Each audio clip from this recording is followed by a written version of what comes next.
Capítulo 2. O comentário não se extinguiu dentro de 9 nem 99 dias.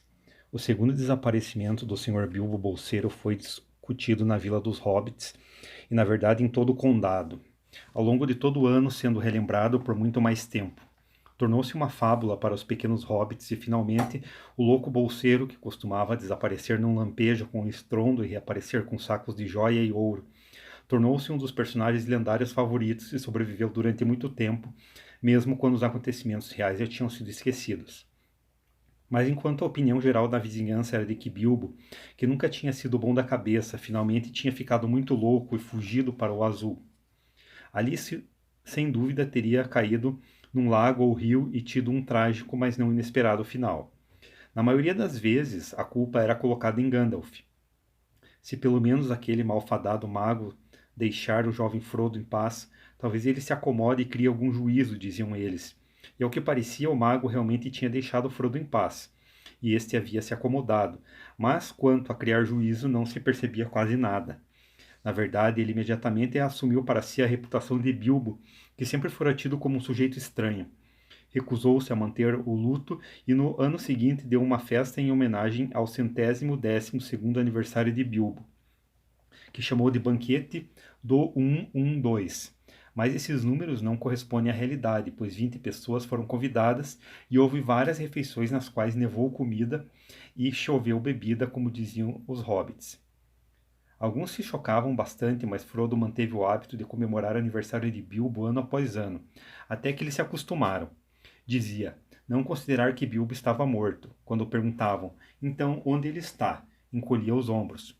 Vivia sozinho, como Bilbo havia feito, mas tinha muitos amigos, especialmente entre os hobbits mais jovens, em sua maioria descendentes do velho Tuque, que quando crianças apreciavam a companhia de Bilbo e viviam entrando e saindo de Bolsão.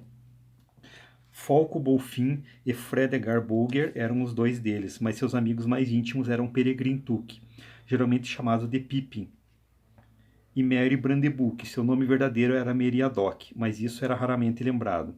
Frodo fazia longas caminhadas pelo condado com eles, mas com mais frequência ia sozinho, e para o assombro das pessoas sensatas era visto algumas vezes longe de casa caminhando nas colinas e bosques sob a luz das estrelas. Merry e Pippin suspeitavam que ele às vezes visitava os elfos, como Bilbo havia feito. Conforme o tempo passava, as pessoas começaram a notar que Frodo também mostrava sinais de boa preservação. Exteriormente, ele conservava a aparência de um hobbit robusto e vigoroso, recém-saído da vitolescência. A sorte vem para poucos, eles diziam, mas foi somente quando Frodo chegou à idade geralmente mais sombria de 50 anos que começaram a achar aquilo estranho. Frodo, depois do primeiro choque, descobriu que ser dono de seu próprio nariz e o Sr. Bolseiro de Bolsão era bastante agradável.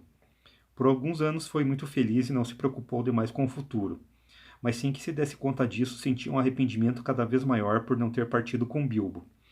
Às vezes se pegava pensando, especialmente no outono, em terras selvagens, e estranhas imagens de montanhas que nunca havia visto apareciam em seus sonhos. Começou a dizer para si mesmo, talvez eu também cruze o rio algum dia, ao que a outra metade de sua mente sempre respondia, ainda não. As coisas continuavam assim até que Frodo chegar ao fim dos 40 e estar próximo de seu 50º aniversário. 50 era um número que considerava de alguma forma significativo, ou agorento, de qualquer modo. Foi com essa idade que a aventura repentinamente sobreveio a Bilbo. Começou a se sentir inquieto, e as velhas trilhas pareciam marcadas demais. Olhava mapas e se perguntava sobre o que estaria além das suas bordas. A maior parte dos mapas feitos no condado mostrava espaços em branco além dos seus limites. Pegou o costume de vagar até mais longe, na maioria das vezes sozinho, e Merry e seus outros amigos o vigiavam com ansiedade. Frequentemente era visto andando e conversando com os estranhos andarilhos que tinham começado a aparecer no condado nessa época. Havia rumores sobre coisas estranhas acontecendo no mundo lá fora. E como Gandalf não tinha até aquele momento aparecido ou enviado recados, já por vários anos Frodo recolhia todas as notícias que conseguia. Os elfos, que raramente entravam no condado, podiam agora ser vistos passando em direção a oeste, através dos bosques à noite, passando e não retornando, mas eles estavam abandonando a Terra-média e não estavam mais preocupados com os problemas do lugar. Havia, entretanto, anões na estrada em quantidade incomum. A velha estrada leste-oeste passava pelo condado indo acabar nos Portos Cinzentos, e os anões sempre a tinham usado para chegar até suas minas nas Montanhas Azuis. Eram a principal fonte de notícias de partes distantes que os hobbits possuíam, se é que desejavam qualquer notícia. Geralmente os anões diziam pouco e os hobbits perguntavam menos ainda. Mas agora Frodo sempre encontrava anões estranhos de países distantes, procurando refúgio no oeste. Estavam preocupados e alguns deles falavam ao sussurro sobre o inimigo e a terra de Mordor. Os hobbits só conheciam esse nome em lendas do passado escuro, como uma sombra no fundo de suas memórias, mas era um nome agorento e perturbador. Parecia que o poder maligno da Floresta das Trevas havia sido expulso pelo Conselho Branco para reaparecer com força maior nas velhas fortalezas de Mordor. A Torre Escura tinha sido reconstruída, dizia-se. Dali o poder estava se espalhando em todas as direções e lá no extremo oriente e ao sul havia guerras e o medo crescia. Os orcs se multiplicavam de novo nas montanhas. Os trolls estavam longe de suas terras e tinham deixado de ser imbecis. Eram astutos e tinham armas terríveis. E havia murmúrios sobre criaturas ainda mais horríveis que todas essas, mas que não tinham nome. É claro que nada disso chegou aos ouvidos dos hobbits comuns, mas mesmo os mais surdos e os que menos saíam de casa começaram a ouvir histórias estranhas, e aqueles que tinham negócios nas fronteiras começaram a ver coisas estranhas. As conversas do Dragão Verde em Beirágua numa noite na primavera do 50º aniversário de Frodo demonstraram que mesmo no confortável coração do condado rumores foram ouvidos, embora a maioria dos hobbits ainda risse deles. Sangang estava sentado em um canto perto do fogo e à sua frente estava Ted Ruivão, o filho do moleiro. Havia também vários outros hobbits rústicos escutando sua conversa. A gente anda escutando coisas estranhas ultimamente, disse Sam. Ah, disse Ted, a gente escuta se der ouvidos, mas eu posso escutar histórias agradáveis e contos infantis em casa se quiser. Não há dúvida que sim, retorquiu Sam, e eu digo que há mais verdade em algumas delas do que você possa imaginar. Então, quem inventou as histórias? Veja os dragões, por exemplo. Não, obrigado, disse Ted. Não vejo nada. Ouvi falar deles quando era rapaz. Mas não preciso acreditar nisso hoje em dia. Só existe um dragão em Beirágua que é o verde, disse ele, provocando riso geral. Tudo bem, disse Sam, rindo com os outros. Mas esses homens-árvore, esses que podemos chamar de gigantes, dizem que um homem maior que uma árvore foi visto indo para os pântanos do norte há pouco tempo. Quem disse isso? Meu primo Hal é um... Ele trabalha para o Sr. Buffin em Sobremonte, sobre a Quarta Norte, para caçar. Ele viu um. Disse que viu, talvez. Esse seu primo vive dizendo que viu coisas, e pode ser que ele veja coisas que não estão lá. Mas esse era grande como um olmo e estava andando. Avançava 7 jardas a cada passo, como se fosse uma polegada. Então aposto que não era uma polegada. O que viu era um olmo e bem possível. Mas esse estava andando, eu te digo, e não existe olmo nos pântanos do norte. Então Hal não pode ter visto um, disse Ted. Houve risos e aplausos. A plateia parecia achar que Ted tinha marcado um ponto. Mesmo assim, disse Sam, você não pode negar que outros, além do nosso Hal Fast, viram pessoas esquisitas atravessando o condado. Atravessando, imagine você. Existe mais gente que foi barrada nas fronteiras. Os fronteiros nunca estiveram tão ocupados. E ouvi dizer que os elfos estão indo para o oeste. Dizem que estão indo para os portos, muito além das Torres Brancas. Sam acenou o braço vagamente. Nem ele, nem qualquer um ali sabia a que distância ficava o mar, além das velhas torres para lá da fronteira oeste do condado. Mas existia uma velha tradição de que lá longe ficavam os Portos Cinzentos, dos quais às vezes navios de elfos partiam para nunca mais voltar.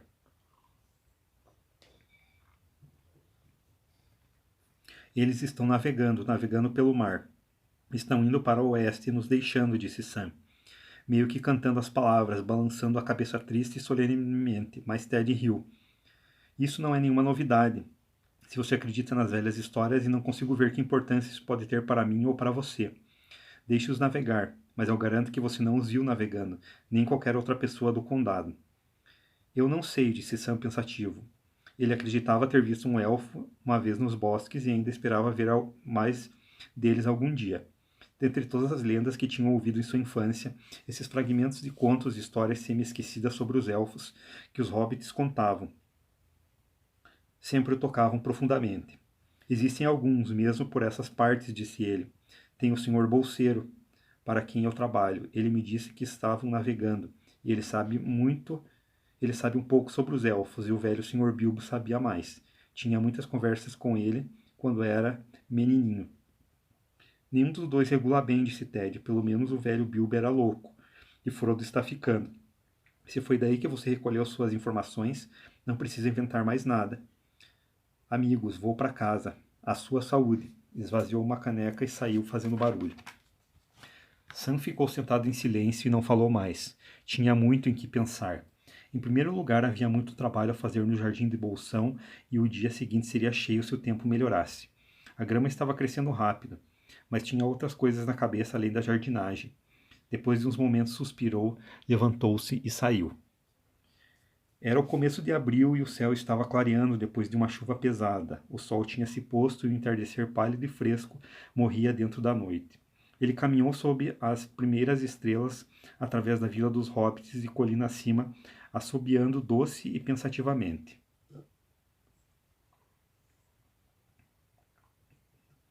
Foi bem nessa época que Gandalf reapareceu depois de uma longa ausência.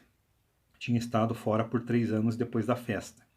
Então fez uma visita rápida a Frodo e depois de ter dado uma boa olhada nele, partiu novamente.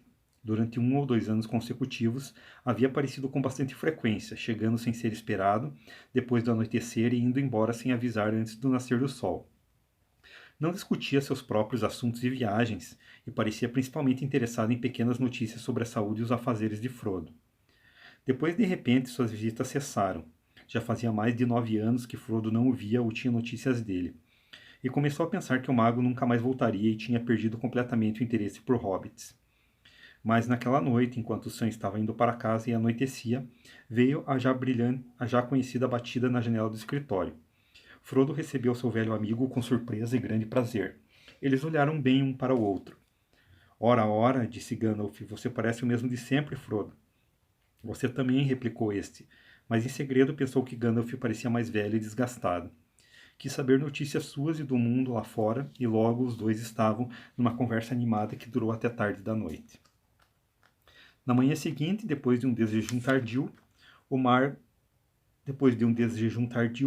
e Frodo estavam sentados perto da janela do escritório. Havia um fogo forte na lareira, mas o sol estava quente e o vento vinha do sul.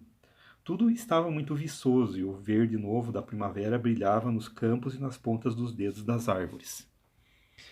Gandalf estava pensando numa primavera, quase 80 anos atrás, quando Bilbo saía de Bolsão sem levar um lenço. Seu cabelo também, talvez estivesse ainda mais branco, e sua barba e sobrancelhas mais longas, e seu rosto mais marcado pela preocupação e pela sabedoria. Mas os olhos brilhavam como sempre, e ele fumava e soprava anéis de fumaça com o mesmo vigor e prazer. Agora fumava em silêncio, pois Frodo estava quieto, perdido em pensamentos. Mesmo na luz do dia, ele sentia a sombra escura das notícias trazidas por Gandalf. Finalmente quebrou o silêncio. Ontem à noite você começou a dizer coisas estranhas sobre o meu anel, Gandalf, disse ele. E aí parou porque disse que era melhor conversar esses assuntos de dia. Não acha que devia terminar agora? Você diz que o anel é perigoso, muito mais perigoso do que eu imagino. De que maneira? De muitas maneiras, respondeu o mago. Ele é muito mais poderoso do que jamais ousei pensar no início. Tão poderoso que no final poderia literalmente dominar qualquer um da raça dos mortais que o possuísse. O anel o possuiria. Em Eregion, há muito tempo, muitos anéis élficos foram feitos. Anéis mágicos, como se diz. E eram, é claro, de muitos tipos, alguns mais poderosos, outros menos. Os anéis menos importantes foram apenas ensaios no ofício, que ainda não estava totalmente desenvolvido. E para os ourives élficos eram insignificantes, embora eu os considere um risco para os mortais. Mas os grandes anéis, os anéis do poder, esses eram perigosos. Um mortal, Frodo, que possui um dos grandes anéis não morre, mas também não se desenvolve ou obtém mais vida. Simplesmente continua até que no final cada minuto é puro cansaço. E se usa o anel com frequência para se tornar invisível, ele desaparece. Torna-se no final invisível permanentemente e anda no crepúsculo sob o olhar do poder escuro que governa os anéis. Sim, mais cedo ou mais tarde, se essa pessoa for forte ou tiver boa índole no início, mas nem a força nem bons propósitos durarão. Mais cedo ou mais tarde o poder escuro irá dominá-la. Que assustador, disse Frodo. Houve outro longo silêncio. O som de Sangang cortando a grama vinda do jardim.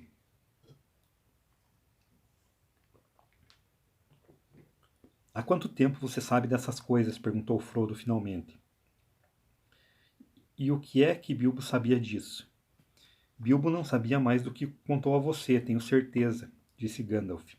Certamente não lhe passaria nada que considerasse perigoso mesmo que eu tenha prometido cuidar de você.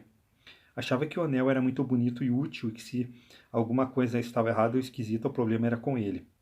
Disse que o anel estava crescendo em sua mente, sendo constantemente objeto de sua preocupação. Mas nunca suspeitou que a causa fosse o próprio anel, embora tenha descoberto que a coisa precisava de cuidado. Nunca parecia ser do mesmo tamanho e peso. Encolhia ou se expandia de um modo estranho, e podia de repente escapar de um dedo em que coubesse justo. E ele me avisou disso em sua última carta, disse Frodo. Por isso sempre o mantive na corrente. Muito sábio, disse Gandalf, mas, quanto à sua vida longa, Bilbo, nunca a relacionou ao anel. Considerou que os méritos eram dele mesmo, e tinha muito orgulho disso. Mas estava ficando inquieto e impaciente. Fino e esticado, dizia, um sinal de que o anel estava tomando o controle. Há quanto tempo você sabe disso? De tudo isso? Perguntou Frodo de novo. Sei, disse Gandalf. Sei de muitas coisas que apenas os sábios sabem, Frodo. Mas se quer realmente dizer sei sobre esse anel, ainda não sei, pode-se dizer. Há um teste para ser feito, mas não duvido mais do que já suponho. Quando foi que começou a supor? Cismou, continuou ele cismando em busca da resposta em sua memória. Deixe-me ver. Foi no ano em que o Conselho Branco expulsou o poder escuro da Floresta das Trevas, um pouco antes da Batalha dos 5 Exércitos, quando Bilbo encontrou seu anel. Uma sombra cobriu meu coração, embora eu ainda não soubesse o que temia. Sempre me perguntava como Gollum tinha achado um grande anel, pois aquele era um grande anel. Isso ao menos estava claro desde o início. Aí escutei a história estranha de Bilbo, de como tinha ganhado, e não pude acreditar nela. Quando finalmente consegui que contasse a verdade, percebi na hora que ele estava tentando colocar seu direito sobre o anel acima de qualquer dúvida. Muito parecido com Gollum, o seu presente de aniversário. As mentiras eram muito semelhantes para que eu ficasse tranquilo. Ficou evidente que o anel tinha um poder pernicioso que começava a repercutir sobre seu dono imediatamente. Esse foi o primeiro indício verdadeiro que tive de que não estava tudo bem. Disse a Bilbo que era melhor não usar esse tipo de anel, mas ele se ressentiu e logo ficou furioso. Não havia quase mais nada que eu pudesse fazer. Não podia tomá-lo sem causar um grande mal e não conseguiria fazê-lo de qualquer forma. Eu só podia observar e esperar. Talvez pudesse ter consultado Saruman, o Branco, mas alguma coisa sempre me impedia. Quem é Saruman? Perguntou Frodo. Nunca ouvi falar nele antes. Talvez não, respondeu Gandalf. Ele não se preocupa ou não se preocupava com hobbits. Apesar disso, é um dos grandes entre os sábios. É o chefe da minha ordem e o presidente do conselho. Seu conhecimento é profundo, mas seu orgulho cresceu na mesma proporção, e ele se ofende se alguém se intromete. A história dos anéis élficos, grandes ou pequenos, é da sua alçada. Estudou por muito tempo procurando os segredos perdidos de sua feitura. Mas, quando os anéis foram debatidos no conselho, tudo o que nos revelou sobre seu estudo se mostrou contra meus receios. Então minha dúvida adormeceu de modo inquieto. Ainda observei e esperei. E tudo parecia estar bem com Bilbo, e os anos passaram. Sim, passaram, e pareciam não afetá-lo. Ele não demonstrava sinais de envelhecimento. A sombra cobriu meu coração novamente, mas disse a mim mesmo: afinal de contas, ele vem de uma família de grande longevidade por parte da mãe. Ainda há tempo, espere. E esperei. Até aquela noite em que deixou essa casa, ele disse e fez coisas que me encheram de um medo que nenhuma palavra de Saruman poderia conter. Finalmente soube que algo escuro e mortal estava em ação. Passei a maioria dos anos desde essa época descobrindo a verdade sobre isso. Não havia nenhum mal permanente já feito. Havia? Perguntou Frodo ansiosamente. Ele ficaria bem com o tempo, não ficaria? Quero dizer, ele poderia descansar em paz? Sentiu-se melhor imediatamente, disse Gandalf, mas só existe um poder nesse mundo que sabe tudo sobre os anéis e seus efeitos. E pelo que sei, não há nenhum poder no mundo que saiba tudo sobre hobbits. Entre os sábios, eu sou o único que sabe sobre a tradição hobbit. Um ramo de conhecimento obscuro, mas cheio de surpresas. Podem ser moles como manteiga, porém às vezes duros como velhas raízes de árvores. Acho provavelmente que alguns possam resistir aos anéis por muito mais tempo do que os sábios imaginaram ou imaginam. Acho que não há necessidade de se preocupar com Bilbo. É claro que ele possui o anel por muitos anos e o usou, de modo que pode demorar muito até que sua influência se acabe, até que rever o anel não represente um perigo para ele, por exemplo.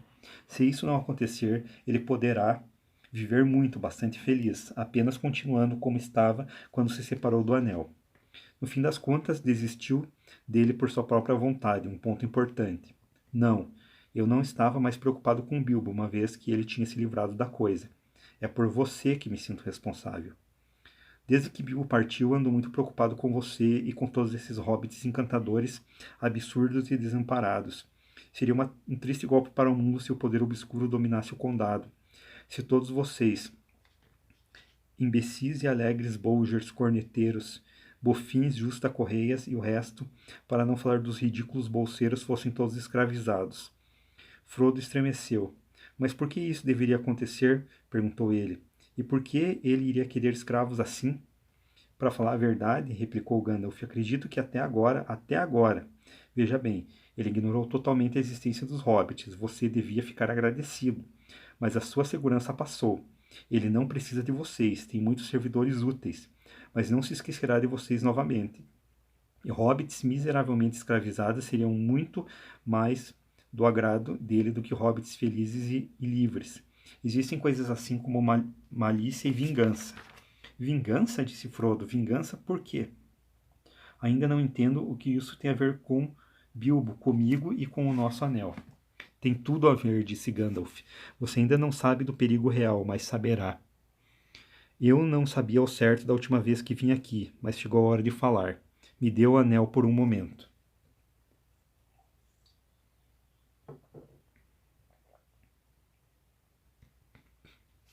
Frodo retirou do bolso das calças, onde estava preso numa corrente pendurada ao cinto. Soltou-o e entregou lentamente ao mago. Sentiu que estava muito pesado, como se o anel ou o próprio Frodo estivessem relutantes em permitir que Gandalf o tocasse.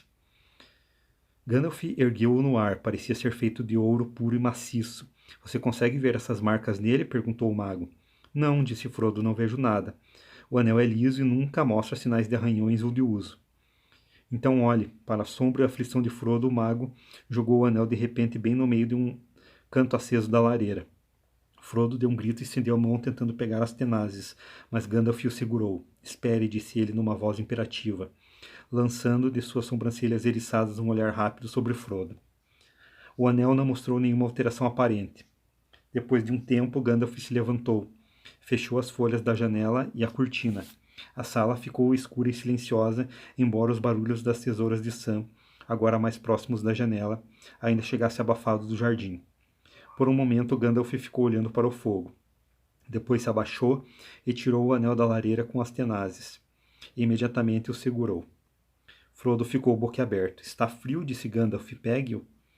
Gandalf o colocou na mão do outro, que estava tremendo. Parecia que o anel tinha ficado mais espesso e pesado que nunca.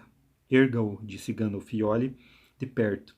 Fazendo isso, Frodo enxergou as linhas finas, mais finas que o mais fino traço de pena que corriam ao longo do anel na parte interna e externa. Linhas de fogo que pareciam formar as letras de uma caligrafia contínua. Brilhavam como uma espécie penetrante e contudo remota, como se emanasse de grande profundidade. Não consigo ler as letras do fogo, disse Frodo, numa voz trêmula. Não, disse Gandalf, mas eu consigo. Essas letras são élfico de uma modalidade arcaica, mas a língua é a de Mordor, a qual não vou pronunciar aqui. Mas isto em língua comum quer dizer aproximadamente: um anel para todos governar, um anel para encontrá-los, um anel para trazer todos e na escuridão aprisioná-los. São apenas 2 linhas de versos conhecidos há muito tempo na tradição élfica. 3 anéis para os reis elfo sob o céu, 7 para os senhores anões em seus rochosos corredores, 9 para homens mortais fadados ao eterno sono, 1 para o Senhor do Escuro, seu escuro trono, na terra de Mordor, onde as sombras se deitam, um anel para todos governar, um anel para encontrá-los, um anel para todos trazer, e na escuridão aprisioná-los, na terra de Mordor, onde as sombras se deitam. Parou, então, lentamente, numa voz profunda: esse é o anel mestre, ou um anel para todos governar. Este é o um anel que ele perdeu há muito tempo, o que causou um grande enfraquecimento de seu poder. Ele o deseja muito, mas não deve obtê-lo. Frodo estava sentado em silêncio e paralisado. Parecia que o medo estava estendendo uma mão enorme, como uma nuvem escura que nascia no leste e avançava para envolvê-lo. Este anel, gaguejou. Como veio parar nas minhas mãos?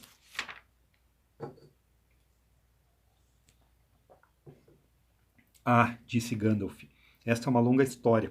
Seu início remonta aos Anos Negros, agora apenas lembrados pelos mestres conhecedores das tradições. Se eu tivesse de lhe contar tudo, ficaríamos aqui sentados até o inverno chegar. Mas ontem à noite lhe falei sobre Sauron o Grande, o Senhor do Escuro. Os rumores que ouvi são verdadeiros, ele realmente ressurgiu. Deixou seus domínios na Floresta das Trevas e voltou à sua antiga fortaleza na Torre Escura de Mordor. Até vocês, hobbits, já ouviram esse nome, como uma sombra rondando os limites das velhas histórias. Sempre, depois de uma derrota e uma pausa, a sombra toma outra forma e cresce novamente. Gostaria que isso não tivesse acontecido na minha época, disse Frodo. Eu também, disse Gandalf. Como todos os que vivem nesses tempos, mas a decisão não é nossa. Tudo o que temos de decidir é o que fazer com o tempo que nos foi dado. E Frodo, nosso tempo já está começando a ficar negro. O inimigo está se tornando muito forte. Seus planos ainda não estão amadurecidos, eu acho, mas estão amadurecendo. Será muito difícil para nós, já seria mesmo se não fosse por esse acaso terrível. Para o inimigo falta ainda uma coisa que lhe dê força e sabedoria para derrotar todas as resistências, quebrar todas as defesas e cobrir todas as terras com uma segunda escuridão. Ele precisa do Um Anel. Os 3, os mais bonitos de todos, foram escondidos dele pelos reis elfos, e suas mãos nunca os tocaram ou macularam. 7, os senhores anões possuíam, mas ele recuperou 3, e os outros foram consumidos pelos dragões.